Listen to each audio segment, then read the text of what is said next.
always smile. I'm happy, man. I'm blessed that I play in a fantastic club. I have a fantastic family. I have 4 kids. I'm healthy. I have everything.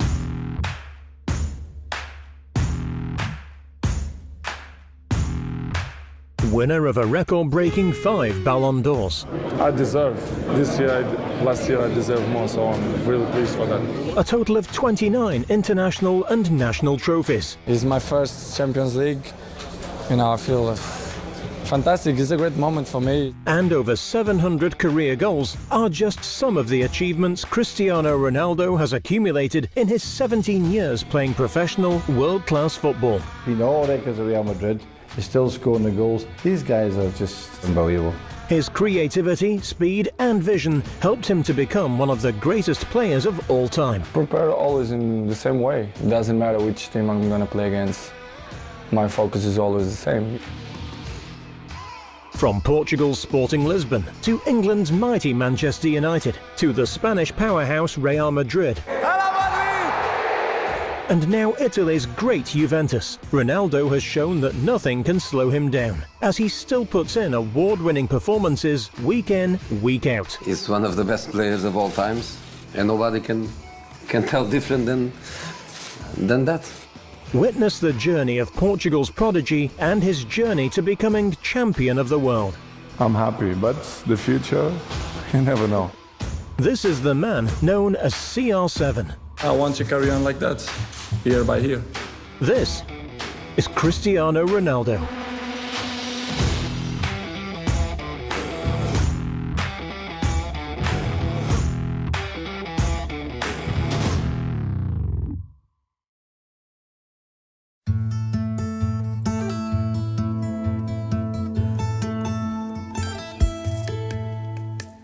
Born on the 5th of February 1985, Cristiano Ronaldo dos Santos Aveiro was the youngest of 4. His mother was a cook, and his father was a municipal gardener.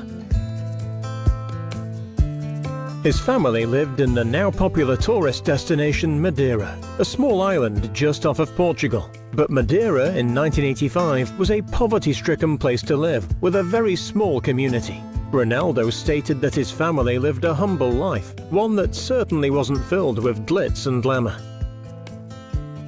Well, Cristiano is born into quite a big family on the island of Madeira and living in Funchal. And I don't think you could say that Madeira is in the middle of the Atlantic, because it isn't, but it's far removed from mainland Portugal. This is not like being brought up in Lisbon or Porto or one of the main cities. It will feel very, very different from the Portuguese mainland. It's a very small community.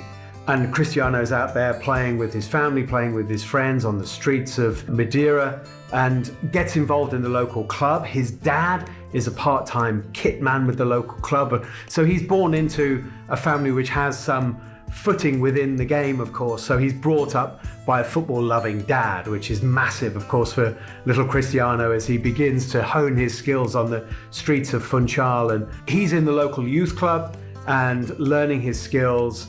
And this would feel a million miles away from the bright lights of the big European clubs to which he would aspire to play for. At the age of 8, Ronaldo signed to his first youth team at Arena, where his father was a part-time equipment manager. Playing on both the street and the pitch, football had now become an obsession to him. At 10 years old, Ronaldo then moved on to one of the biggest clubs on Madeira, Nacional. But whilst playing there, he was spotted by a football scout, and at just the age of 12, Ronaldo was chosen to trial out for the Portuguese giants Sporting Lisbon. I think it's obvious really early on that Ronaldo has an incredible talent. That's obvious to his family, obvious to his teammates, obvious to everybody around him. And whilst Madeira might be a long way removed from the Portuguese mainland, of course, the big clubs of the Portuguese mainland are very much across what is happening, and they're very happy to go and find out about somebody causing such a stir, even on the island of Madeira out in the Atlantic. And at the age of 12, Sporting invite Ronaldo to Lisbon. Can you imagine that move from tiny little Madeira, where It's a very, very small pond, and suddenly he's being taken to Sporting, who have their own academy near Lisbon. And as a 12, 13-year-old boy, Cristiano moves to the mainland. This is going to be like emigrating to a completely different country with the same language. It's the same country, of course, but it will feel very, very different from Madeira. And of course, Cristiano finds himself at the age of 12, living in the Portuguese capital, part of this Sporting Lisbon academy, this community of this big club, which is a million miles away from everything that he's used to. And he has to live on his wits, and he has to live on his talent. And of course, he has absolutely the talent to shine immediately. Moving to the mainland wasn't easy for Ronaldo, however, as it meant he had to live away from his family. Ronaldo stated that the early days were tough, and every day he felt homesick. But despite that, Ronaldo continued to press on with his career in Sporting Lisbon. Ronaldo was a key player for the Sporting Lisbon youth team. He was highly competitive, skillful, and his talent was visible to everyone who attended. Teammates also stated that his ability and play style was different to anything they had seen before. He possessed something special and was a clear star in the making. This talent was noted extremely early on by Sporting, and it wasn't long before Ronaldo's career would start to blossom into something great. When I was a young boy, I always feel special sometimes. Okay. Not just for myself, but I saw the people look at me with the different eyes. Because in my opinion, I think I was different than the other ones. Often at a big football club, when they come across an extraordinary talent, they'll try to manage the development of that talent very, very carefully. Think Ryan Giggs at Manchester United. It's a measured and a managed rise to the first team. That didn't happen with Cristiano Ronaldo at Sporting. We can make the analogy, if you think about it, as perhaps taking the cork out of a bottle of wine, putting it at the bottom of a sink full of water and telling it not to rise to the top. When you let go, what's it going to do? It's going to shoot to the top. And that is what Cristiano did at Sporting. This incredible season where he plays for the under-16s, the under-17s, the under-18s, the B team and Sporting's first team, all in the same season, which is incredible. He has literally flown from the bottom of that sink to the top of the water and shot almost beyond it. But it's an incredible and unstoppable rise into Sporting's first team based on his athleticism, his pace, his dribbling. He is irrepressible at this age. You cannot stop him making that Sporting first team. Ronaldo's 2002-2003 season at Sporting Lisbon really put him on the front pages in Portugal. His performances were also garnering lots of attention abroad. Near the end of the season, transfer rumours were spreading all over Europe. Representatives at Liverpool, Arsenal and Barcelona were all showing interest in signing the teenage prodigy. But it wasn't until a pre-season match in 2003 where Ronaldo really set himself out as being something special. This match was against Manchester United and would go on to change his life completely. So one of the absolutely key dates in Ronaldo's story is the 6th of August 2003, when Sporting's new stadium, the José Alvalade Stadium, is opened and they have a game against Manchester United, the very first game to celebrate the opening of the stadium. And Cristiano Ronaldo had broken into the Sporting first team towards the end of the season before. This is in the new ground, it's Manchester United, and he is incredible in this friendly game. And the story goes that at half-time, the Manchester United players have been given the runaround by this kid that they know almost nothing about. So much so that they are walking in the dressing room at half-time and saying to the Manchester United manager, Alex Ferguson, "You have to sign this boy."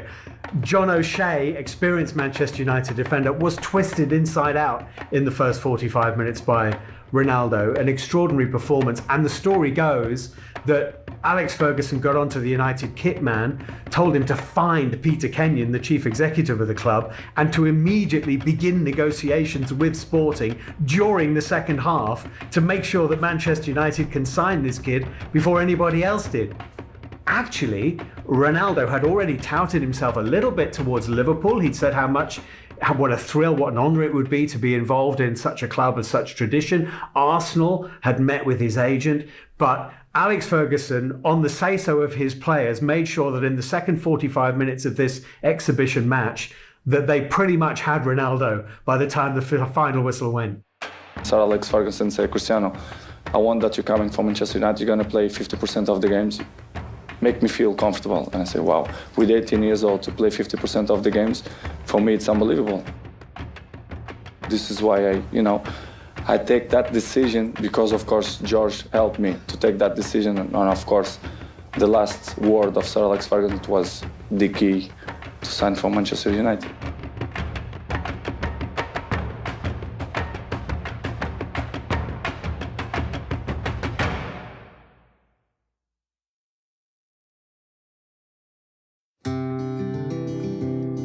Manchester United was his new home, a big moment in Ronaldo's life, a chance to really prove himself on the world stage, playing for such a prestigious club. By joining the club, Ronaldo was handed the number 7 shirt, a shirt number that had been worn by iconic United stars such as David Beckham, George Best and Eric Cantona. The pressure was on, and at only 18 years of age, a lot was expected from the teenager. So when he arrives at Manchester United and Old Trafford, you have to remember that David Beckham had just left for Real Madrid, and Beckham was the star amongst the dressing room of stars. So Manchester United is missing one of its constellation, the biggest planet, if you like, in its constellation. Now, we now know, of course, that Ronaldo came in and eclipsed even what David Beckham did at Old Trafford. But at the time, he comes in as this skinny, scrawny teenager, the most expensive teenager ever in English football, around £12.5 million. And what does Ronaldo do? He puts on David Beckham's number 7 shirt. And that tells you an awful lot about Cristiano Ronaldo. Even at that age, he is willing to pull on the number 7 shirt, which not only Beckham had worn, of course, but if you go back, Eric Cantona had worn that shirt. This is the iconic shirt at Old Trafford. And the first thing Ronaldo does is accept that number. That takes some confidence. On the 16th of August 2003, Cristiano Ronaldo made his debut for Manchester United, playing against Bolton at home. In the 60th minute, he came on to a standing ovation, replacing Nicky Butt. Fans throughout the later part of the game were chanting Ronaldo's name as he brought a newfound energy to the team.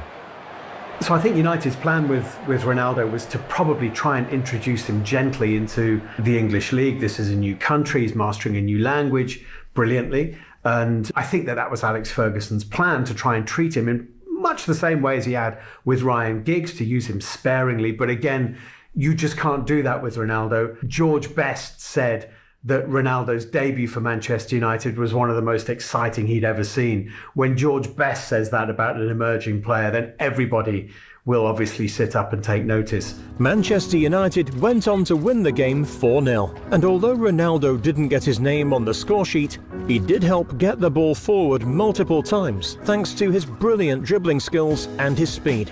He did, however, help set up United's second goal. So by this time, Ronaldo's trademark abilities are beginning to come to the fore, and they're obviously his physique, which he's worked on throughout his career. He has this incredible strength, unbelievably quick feet. He has feet like a conjurer's hands. His change of pace is incredible. His top speed is unbelievable. He is now eclipsing what Ryan Giggs did on the left wing for Manchester United. Cristiano Ronaldo is doing and more on the right-hand side. His skill set is unbelievable, and he is literally embarrassing some of the best defenders in the Premier League week after week with tricks and skills and pace and strength which they just have not seen before, they've not experienced before, and they cannot live with. Very quickly, Cristiano Ronaldo is one of the best players in the new league. Ronaldo's first season at Manchester United really got his name in the headlines, despite the fact he was only playing 50% of the matches. But after only 3 months in the first team, Ronaldo got his first goal against Portsmouth. The goal was scored from a phenomenal free kick, sailing past the goalkeeper and finding itself into the top right corner of the net. Not only had Ronaldo shown he was a great all-round player, he had also showed off how precise he was at taking free kicks. It is Ronaldo, and it's in!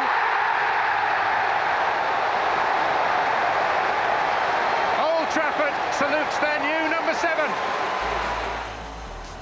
It was really appropriate, I suppose, that his first Manchester United goal would be a free kick, because this is what Ronaldo became known for above all else, I suppose. And he scored in a 3-0 win against Portsmouth. Of course, I suppose when you sell David Beckham, which Manchester United had, you're selling your set-piece taker. So there was a vacancy there, some very talented candidates to fill that vacancy. But very quickly, Ronaldo proved to his teammates, the likes of Paul Scholes and others who might have fancied that role, that he could do things with a free kick which nobody else could.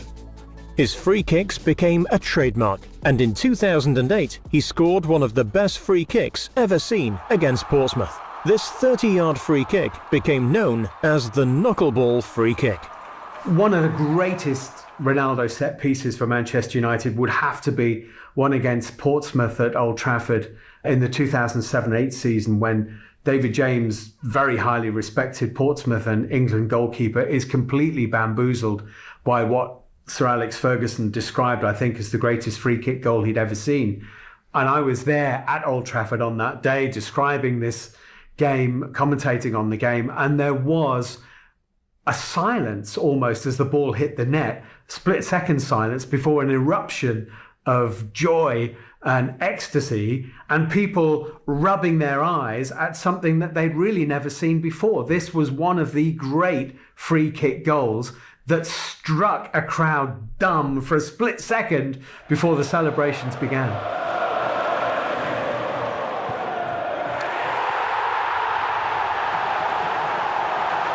Prior to Ronaldo, I don't think anybody in England had ever seen anybody care where the valve of the football was before they struck it, or strike that pose, which is now literally turned into a statue on the island of Madeira as he stands with his arms like this and addressing the ball in a way almost like a golfer addresses a ball on a tee. No one had ever seen any of this stuff before.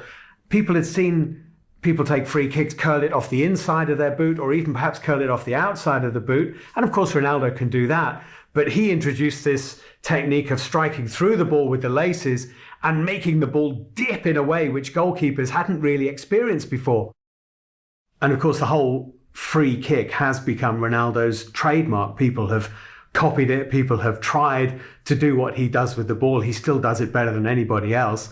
And he more or less invented this way of approaching the ball. That is all Cristiano Ronaldo.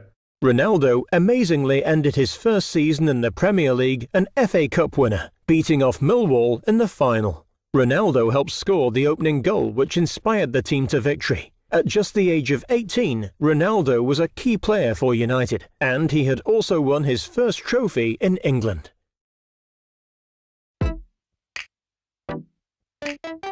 At the start of 2005, Ronaldo marked some of his best ever matches for United.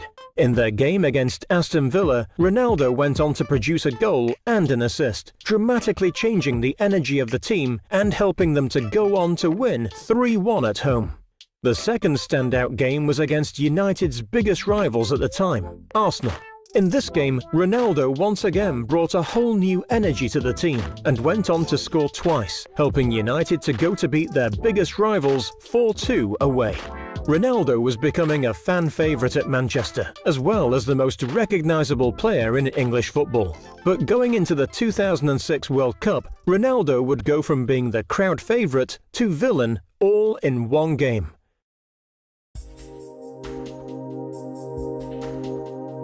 So when the 2006 World Cup began, obviously Cristiano Ronaldo is fated across England and now across Europe as one of the greatest players in the world, and there's huge anticipation about what he might do at the World Cup. And of course this enormous clash between England and Portugal in the quarter-final, Ronaldo against Rooney, his Manchester United teammate, and the two continents collide in an almost inevitable and certainly unforgettable way.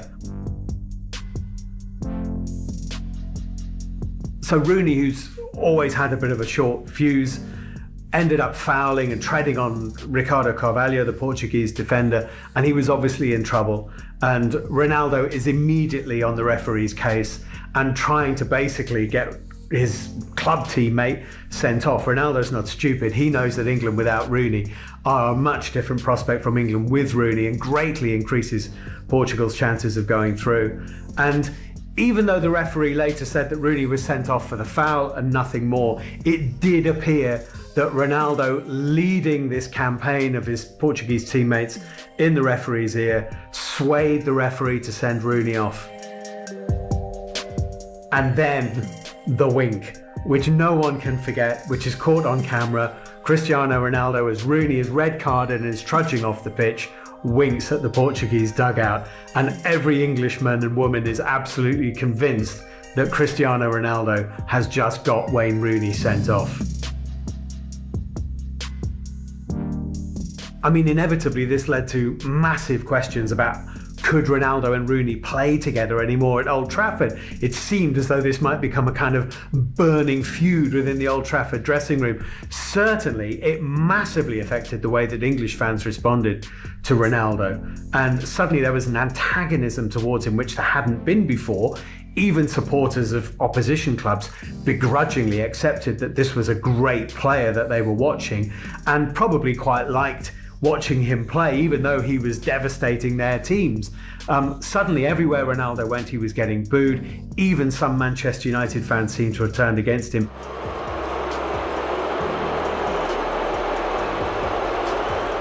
And it must have taken an enormous strength of character on Cristiano Ronaldo's part to get through that season, where he had become a pantomime Premier League villain.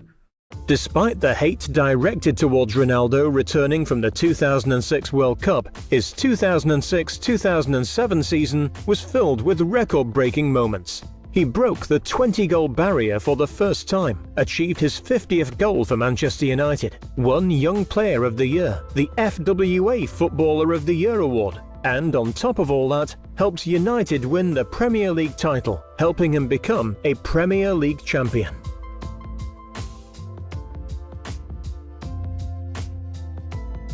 At the end of 2007, because of his fantastic track record at United, Ronaldo was put up for FIFA World Player of the Year against Kaká and Lionel Messi. He was also up for his first Ballon d'Or trophy alongside this, but unfortunately came as a runner-up to Kaká and third place in the FIFA World Player of the Year. Despite this fact, at the age of just 23, Ronaldo had become one of the best players in the world. But things were to only get better for Ronaldo in 2008. If you had to try and find a golden season for Ronaldo at Old Trafford, it would probably be the 2007-2008 season, which ironically started pretty much with him getting sent off against Portsmouth for headbutting an opponent and serving a 3-match ban. But from then on, it was spectacular. Once he came back from that ban, his first goal of the season is back in Lisbon against Sporting, his first club in the Champions League. And from then on, he scores pretty much week in, week out. 42 goals that season for Manchester United, his first hat-trick for the club. He breaks records left, right and centre, but also in this spectacular campaign where we're seeing this player just improve even more, there are the first whispers about Real Madrid. Ronaldo was breaking records left, right and centre. He continued to be a talking point all over Europe and was easily regarded as one of the best players Manchester United had ever seen. The only thing left for Manchester United in the 2007-2008 season was to win the Champions League.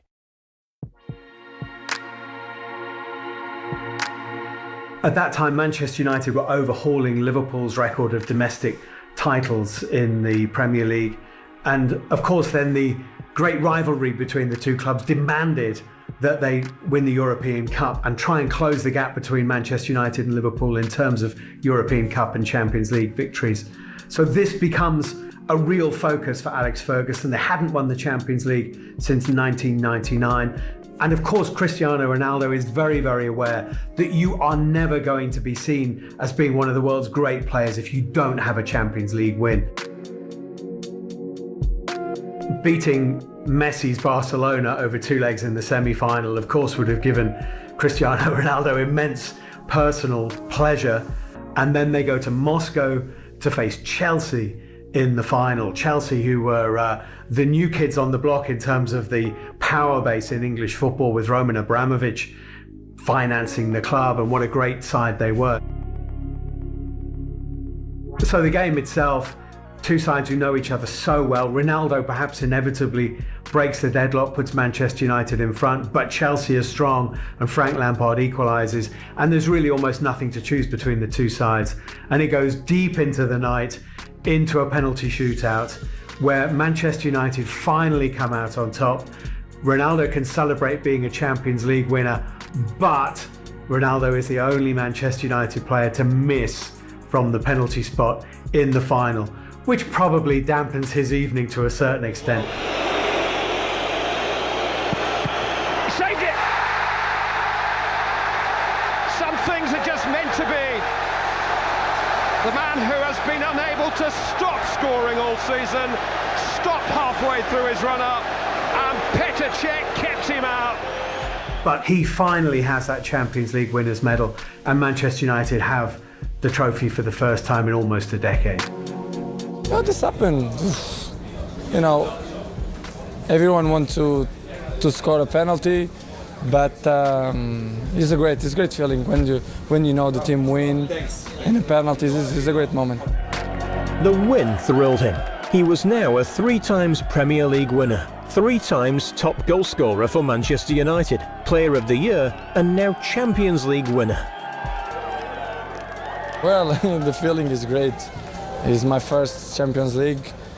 You know, I feel fantastic. It's a great moment for me. I look very forward to win this trophy. You know, it's magnificent. Yeah, can you show it to us? Yeah, see? It's not bad going, is it? No, it's very beautiful. His career at United was thriving, and because of his phenomenal performance in the 2007-2008 season, Ronaldo won his first ever Ballon d'Or, finally listing him as the best player in the world.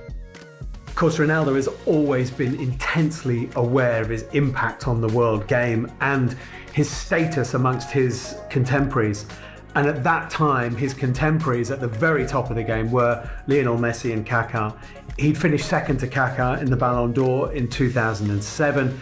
So to win his first Ballon d'Or in 2008 would have been absolutely huge for Ronaldo personally, huge for English football as well, actually, and for Manchester United, who had to go back 40 years to George Best for the last Manchester United player to win that award. And to finish and be voted ahead of Kaká and Messi would have been something that Ronaldo was absolutely desperate to do. But because of this recent Ballon d'Or and incredible form on the pitch, rumours were spreading that Ronaldo was looking to move clubs. Manchester City, who were under new ownership, were announced to be looking at buying him into the team. Money, no problem for you. What if, for instance, Ronaldo became available? He's with your great rivals, Manchester United. Would you pay for him 70, 80 million pounds, 100 million pounds? This is a decision will be taken with the club manager, Mark Hughes. And if the club manager would like to have Ronaldo on board with Man City, we're going to secure the finance between equity and debt for it. But how much would you pay? Would you pay something like 60 or 70 million pounds for him? It depends if he worth to be paid that money, why not? But those rumours got quickly shut down by Ronaldo, who stated he wasn't going to leave the club. Final question from me. Are you going to stay at Man United, or are the rumours about you going true? I stay. So recent history at Old Trafford had taught us that Sir Alex Ferguson would never allow anyone to become bigger than Manchester United. David Beckham had been sold for exactly that reason, because his stardom had become a distraction. And maybe the same thing was beginning to happen with Cristiano Ronaldo, now the Ballon d'Or winner, and the focus of every game that Manchester United played, all the talk, all the headlines, all the speculation whirring around Ronaldo was probably getting under Alex Ferguson's skin. What do you think about the possibility we will play in Madrid next year? You get some idiots in this place, don't you? They're everywhere. I thought it was just England that had them. If you want to put a bet on it, I'll put a big bet on you.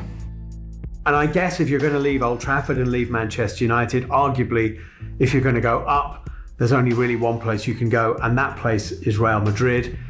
and the lure of it was too big for Ronaldo not to be interested. Senor Calderon, you did say that you were quite aggressive in your pursuit of Cristiano Ronaldo. You say you're not after him anymore. Can you assure the Manchester United fans when the transfer window opens again, you won't go after him? No, what I said is that Cristiano Ronaldo decided to stay at Manchester United. Manchester United decided not to sell the player, and that's all. We can't do anything in that sense. It's like our players. Many of our players are wanted for another clubs, but they don't want to leave, and we don't want to sell. There is no matter to talk about it. You don't want him anymore? Well, we want any good player in the world, like Manchester. They would like any player, not only from Real Madrid, but from all over the world. But I think it's a matter that must be dealt between the club and the player. In 2009, the rumours became true. For a grand total of £80 million, Ronaldo was set the move to Real Madrid, becoming, at the time, the highest purchased player in football history. The move made headlines all over the world, and Ronaldo himself seemed delighted with the move and relished the idea of playing for the 31-time winners of La Liga. 1, 2, 3. So obviously, reluctantly, Manchester United cannot ignore the fact that Cristiano wants to go to Madrid and wants to play for Real Madrid. And again, much like they did with David Beckham, they accept the inevitable and get as much money out of it as they possibly can.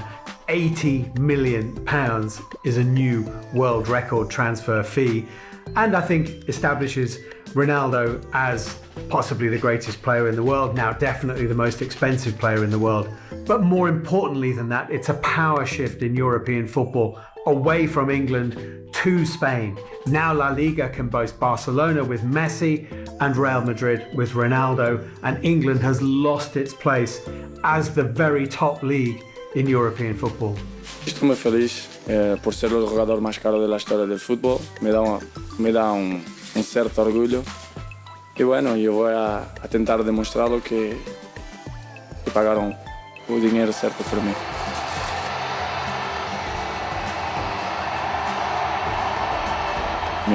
Me ha encantado con todo eso. Yo no esperaba que iba a estar lleno el estadio. Por eso, como debe imaginar, la sensación es muy buena. Era un sueño para mí. Y entrar ahí y ver el estadio lleno fue impresionante.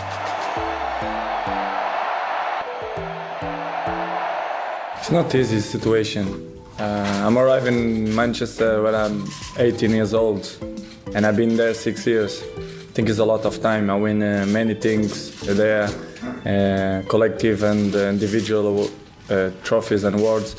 And I met very good people there, good friends. And it's not easy, but you know, the life is a challenge, and I'm a challenger man, and I think it's a good move. I'm here in Madrid. I'm training with the best players in the world, and I don't care about the other teams. I try to focus in Madrid, to be a good trainings, to build up my form, and to do my best when I start the season. This is what I want.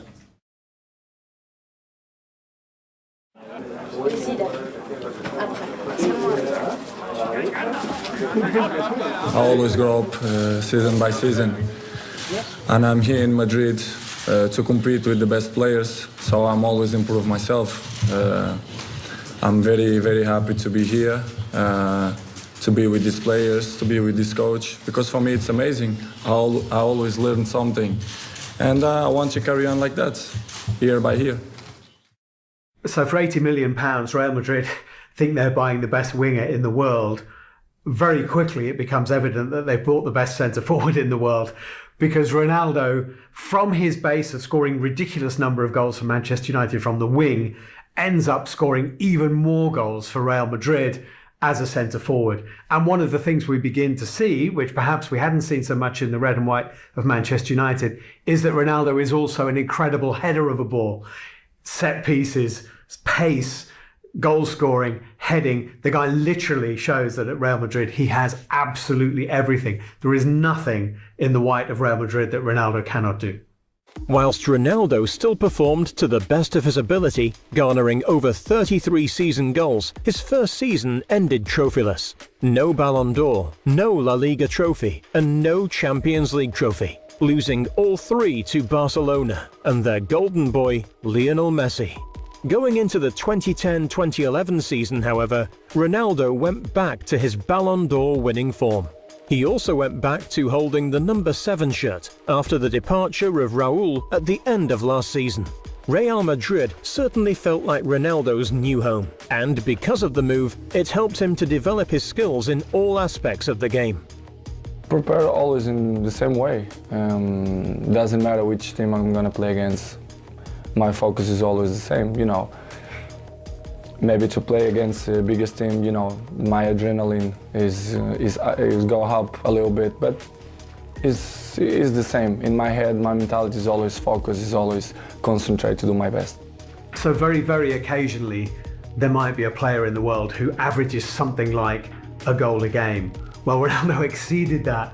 2011-12, he's averaging 1.2 goals per game. He scored 60 goals in all competitions that season. And the incredible thing about Ronaldo is that whereas a centre forward, a great player might do that over a course of a season in his career, Ronaldo does this for Real Madrid season in, season out. His consistency is extraordinary. He was not only developing when it came to his skills, but his attitude during games also seemed to be changing. A younger Ronaldo was sometimes prone to do things which might get him sent off, things which might look a little bit stupid. He got red cards, he sometimes took tumbles that didn't look necessary. But by the time he is leading Real Madrid and leading Portugal, he's embraced the responsibility that comes with that. He's not only one of the world's great footballers, perhaps the world's greatest footballer, he's like Roger Federer, one of the world's great sportsmen. People around the world look up to him, whether they're really football fans or not, and he's known across the world. And Cristiano Ronaldo absolutely embraces that. No estoy preocupado, la verdad es que eso pásame completamente al lado. No quiero hablar de árbitros, de Barcelona, de misiones imposibles, 4, 5, 6, eso no, a mí me da igual. Más importante que tenemos un partido mañana y si ganamos, seguimos y si perdemos, vamos para casa. Estoy muy ilusionado que vamos a ganar, vamos a hacer un gran partido y vamos a ganar. In the season of 2012-2013, Real Madrid made it to the semi-final of the Champions League. They faced Manchester United, Ronaldo's first time facing his older club. Obviously, Ronaldo had gone back and played and scored at Sporting as a Manchester United player, and it was inevitable that sooner or later Real Madrid would face Manchester United. Ronaldo would have to go up against Alex Ferguson, who he had such great respect for, and play at Old Trafford in the white of Real Madrid. And that happened in the spring of 2013. It's the Champions League, it's the round of 16. Real Madrid won, Manchester United won in the Bernabeu. Ronaldo scored, of course. And in the second leg at Old Trafford, a highly controversial game in which Manchester United were very, very unhappy with the referee. And who scores the winning goal for Real Madrid? Cristiano Ronaldo. Won't celebrate in front of the Manchester United supporters, which I think won him a certain amount of respect, but he made sure that his team won. Clever flick, Higuain tried it across and Real Madrid are in front and Cristiano Ronaldo is back. No celebration. Despite the great results for Real Madrid, the game was a true display of Ronaldo's sportsmanship and sensitivity to his old club. In 2014, Real Madrid went on to win 2-0 at the UEFA Super Cup against Sevilla. Ronaldo scored both goals for Madrid and went on to win Man of the Match, which was handed to him by Sir Alex Ferguson. Big game like that, it's always difficult to choose a man of the match. So many good players on the field, but Cristiano tonight made it easy for me. I say thank you to Sir Alex Ferguson to give me this trophy. For me, it means a lot because he was the coach who, teach me many things when I was in Manchester with 18 years of age. So I appreciate it and thank you for giving me this trophy. Throughout the next few years, Ronaldo was the star at Madrid. He was still breaking records with the club, setting personal milestones, and enjoyed every game he played. After yet again becoming the highest goalscorer in the 2013-2014 Champions League tournament, Ronaldo was easily becoming the best player in the world. The extraordinary feats of Ronaldo don't come easy. You have to be in incredible physical shape, and of course Ronaldo has always been in that. So by the time he's getting into his late 20s, he is in absolutely peak condition. He is stronger than he's ever been, he's quicker than he's ever been, and he's breaking records left, right and centre. He completed 100 goals for Real Madrid in league games more quickly than Ferenc Puskás, breaking a record which had stood for decades, from an era when goals came much more easily than they do in the modern era. He scored 200 goals for Real Madrid in 197 games. It's just eye-watering, mind-boggling statistic after statistic as records tumble at the feet of Cristiano Ronaldo. At a club that have had some of the greatest players we've ever seen, they now possibly have the greatest player they've ever had. Stefano's record, Puskás' record, he's still scoring the goals, he's never injured, plays every week. You know, these guys are just, he and Messi are unbelievable. Solo desde ese desafío permanente de lo imposible, desde el talento y desde la determinación, se puede lograr la eternidad. Y eso es lo que ha hecho Cristiano Ronaldo. Desde esta semana, Cristiano Ronaldo es el máximo goleador de la grandiosa historia del Real Madrid. 324 goles en 308 partidos. Algo irrepetible y que solo se entiende desde un afán de superarse a sí mismo cada día, de intentar ser mejor, de no rendirse jamás, de dejarse la vida por este escudo y de luchar siempre para ganar. Jamás me planteaba cuando vestí por la primera vez la camiseta de Real Madrid ser hoy el mejor marcador de la historia del club, el club más grande del mundo, y poder batir a mi amigo Raúl y al fallecido Alfredo Di Stefano, que puedo decir que estoy muy contento. Desde Pellegrini, que fue el primero aquí en el Real Madrid, hasta Mourinho, Ancelotti y ahora Benítez, agradecer a ellos también porque me ayudan siempre en mi carrera.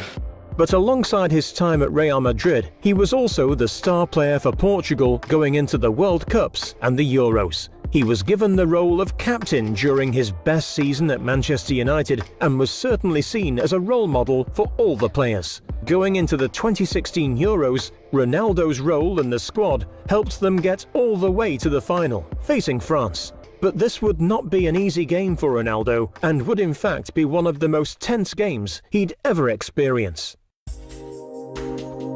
So as a really, really young player, Ronaldo had been part of Portugal's 2004 European Championship squad when they lost the final on home turf.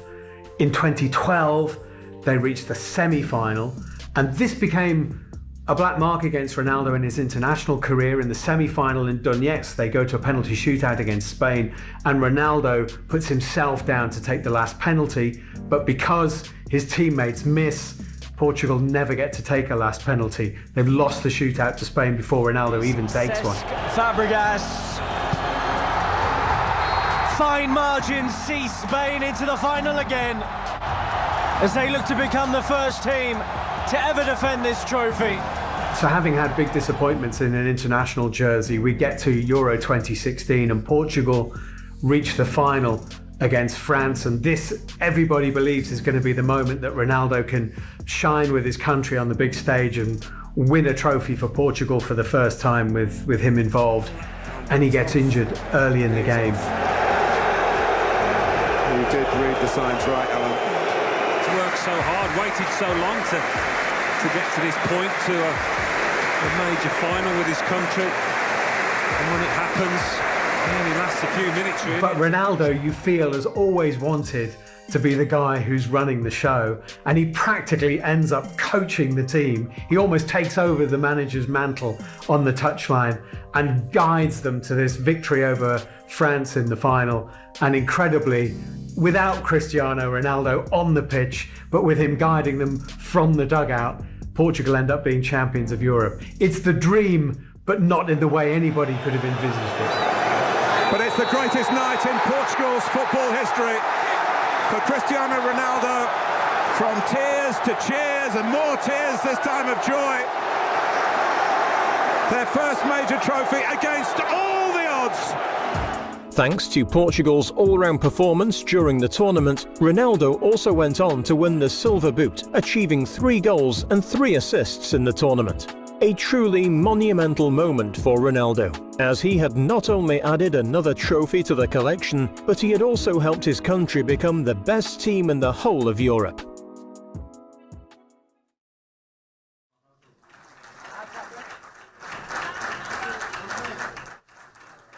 No estoy satisfecho, quiero siempre más. Sé que soy el único que tiene 4 botas, pero quiero más, quiero la quinta, la sexta si posible. Obviamente que eso implica ganar cosas a nivel colectivo con el equipo, que es trofeos, que para mí Real Madrid es el club más grande del mundo y tiene que ganar todos los años títulos. Ronaldo continued to put in incredible performances week in, week out at Real Madrid. His skills were constantly improving, and he was really developing into a key team player. Thanks to some fantastic seasons, Ronaldo went on to win 4 more Ballon d'Ors, reaching a record-breaking 5 awards, which has only been achieved once before by his close rival and La Liga competitor, Lionel Messi. The winner is Cristiano Ronaldo.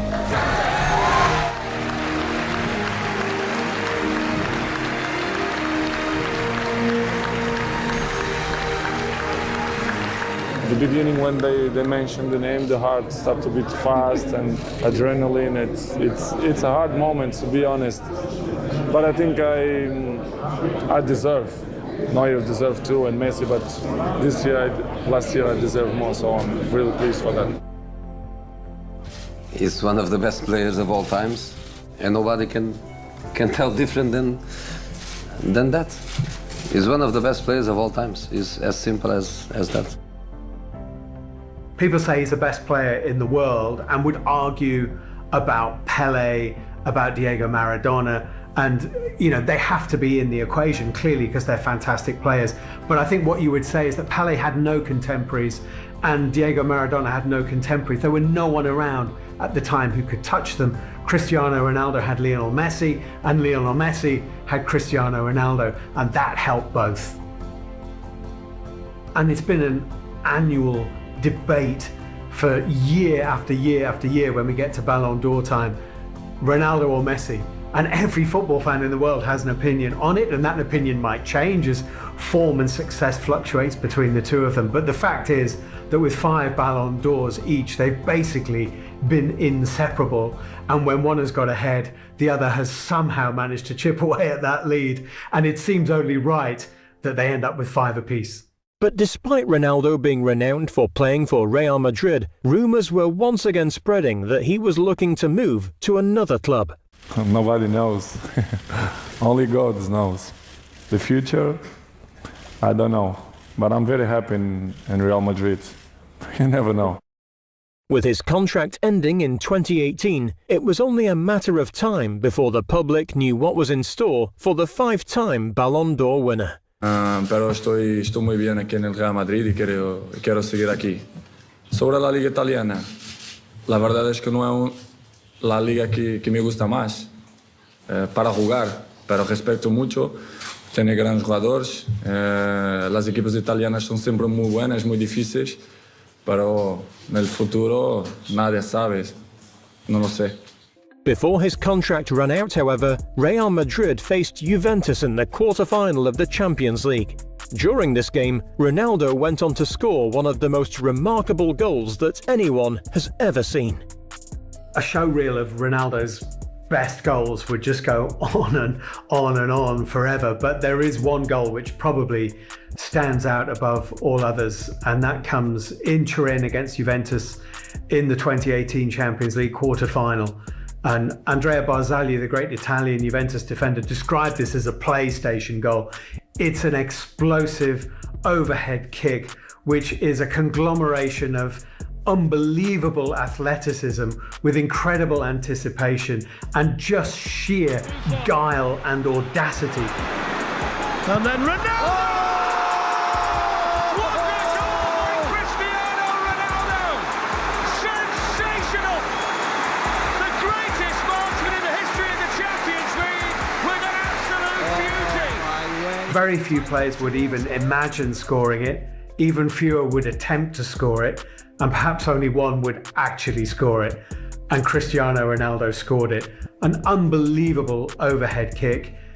And the Juventus fans got on their feet to applaud it. It's a sensational coming together of vision, technique, athleticism, and sheer audacity. I have never seen an away crowd to a man give a standing ovation to the opposition's best player after a goal like that. Yeah. And even Ronaldo himself says that's the best goal he's ever scored so far.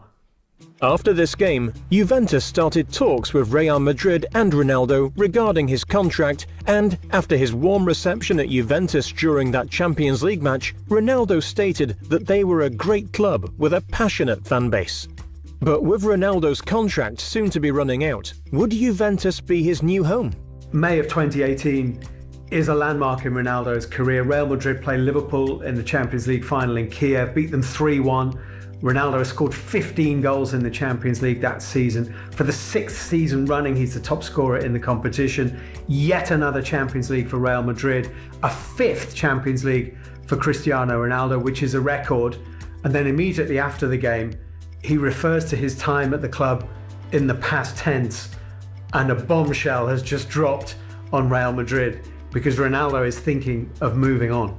And I can remember being in Russia. It was the semi-final and final stage of the 2018 World Cup finals. All the world's football media are there, and Ronaldo completely blindsides everybody because suddenly the news is not about Russia, not about the World Cup, it's about Turin because Cristiano Ronaldo has joined Juventus.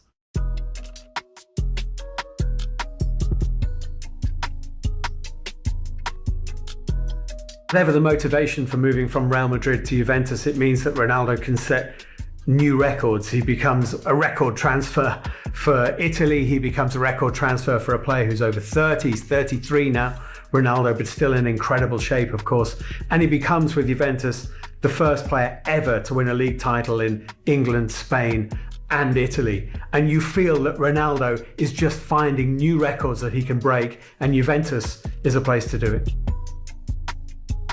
Unfortunately for Ronaldo, his first Champions League performance with Juventus was tainted by a controversial sending off.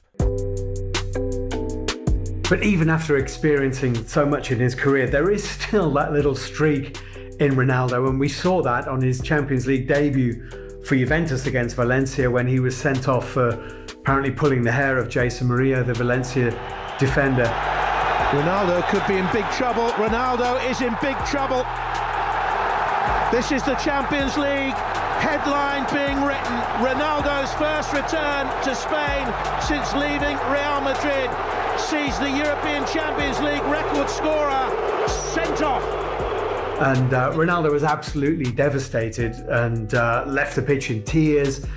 This was a massive moment in his fledgling career at Juventus, his first red card in the Champions League, though the 11th of his career. So there are moments throughout his career when Ronaldo will revert to that little impetuous kid that signed for Manchester United. But despite that controversial moment, Ronaldo is still performing at a world-class standard. He is still scoring week in, week out, and his presence draws crowds of fans everywhere he goes. In November 2019, Ronaldo scored yet another hat-trick for Portugal in the 2020 European qualifiers. Yet another hat-trick to add to his list of achievements for club and country. Paciencia wants the ball, so does Cristiano Ronaldo, and he's got the hat-trick. It was inevitable. The star man makes the headlines again.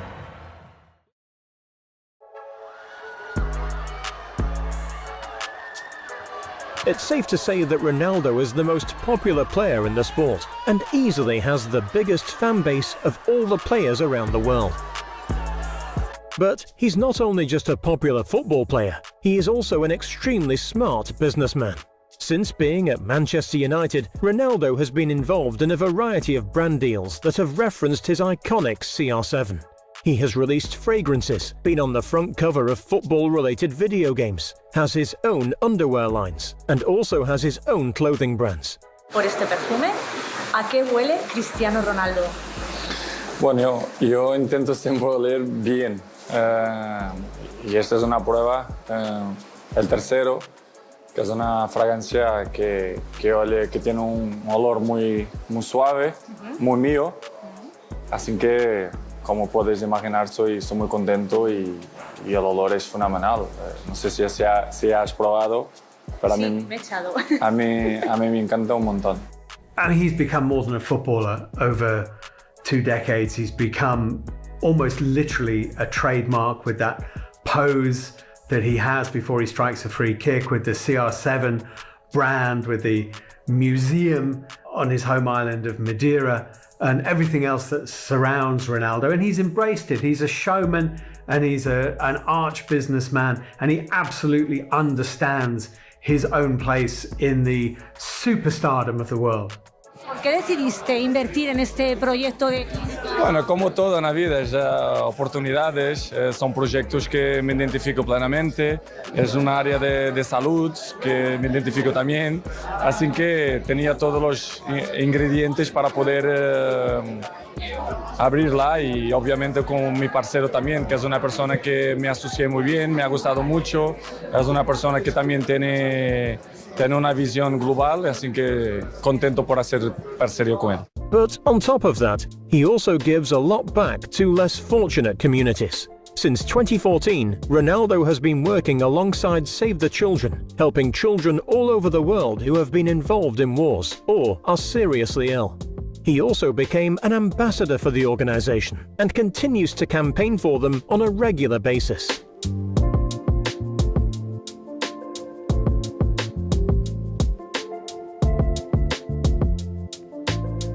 Ronaldo also donates his football bonuses to charities of his choices. In 2013, Ronaldo was named in the UEFA Team of the Year, which earned him £89,000. This money was given straight to the Red Cross charity.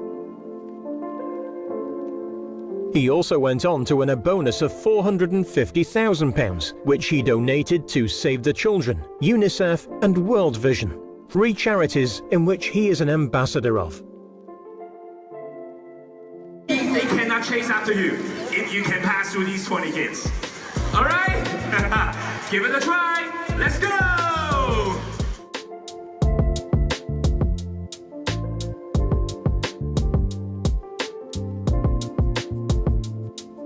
Bueno, esta es una situación, la fuerza de la naturaleza nadie controla.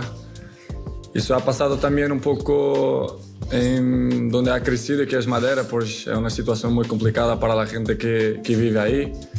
La única cosa que puedo decir es que siguen trabajando, luchando para que las cosas puedan mejorar y vivir con una ilusión, sabiendo que es una situación muy complicada por las familias, por las personas, por los niños, pero que la palabra más importante en este momento es la esperanza.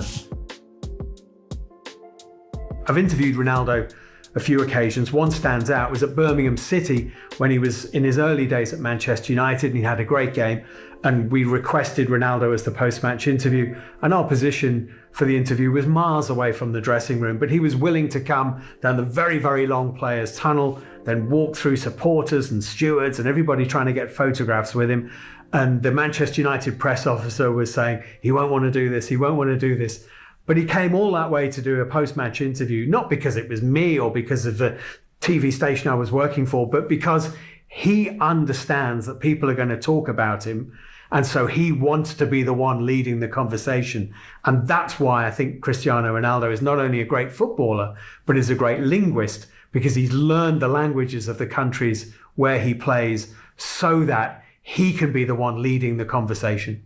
Cristiano Ronaldo is more than just a great football player. He is an icon and a role model for millions all over the world. He has proved that it's possible to come from nothing and rise to be the best in your sport. He has broken records left, right and centre, and despite being one of the oldest players in the top leagues, he is still looking to break more records and win more trophies in both Serie A, the World Cup, the Euros and the Champions League. It's remarkable that Ronaldo is still going strong. At his age, he looks fantastic. Why not? Well, he's young. Yeah, of course. Yeah. But normally a lot of players get to their mid-30s and they don't look after themselves. They don't. No, I don't think in these days the people they take care of themselves very well. And, my generation or before my generation probably will finish early, but now you can play until 36 easily. It's hard to know when Ronaldo will ever stop, but inevitably he will at some point, though, as he says himself, he believes 4, 5, 6 seasons ahead of him because he has kept himself in such incredible physical shape that his body is actually the body of a younger man, and he may well be right about that. I don't really see him winding down at some small club back in Portugal. I would imagine there'll perhaps be a sudden stop, and then the world will realise that it's lost certainly one of the best 3 or 4 players it's ever had. He will always be remembered as one of the greatest football players of all time. And even when he retires, football fans will recognise CR7 and they will always know the name Cristiano Ronaldo. I think Cristiano Ronaldo, and you would have to say Lionel Messi, have changed the way that youngsters support football. You know, back when I was a kid, you supported perhaps your local team, and then perhaps more recently you supported the biggest team in your country when you were a kid. Now I think kids across the world, for 10 years, they said, I support Real Madrid because of Cristiano Ronaldo, or I support Barcelona because of Lionel Messi. They divided the little boys of the world across those supporting lines. You were either Ronaldo or you were Messi. You were either Real Madrid or you were Barcelona. And it didn't matter if you were in Manchester or St. Petersburg or in Madrid or in Malmo. It was Real Madrid or Barcelona because of Ronaldo or because of Messi. I'm very, very happy to be here, to be with these players, to be with this coach, because for me it's amazing. I always learn something, and I want to carry on like that, year by year.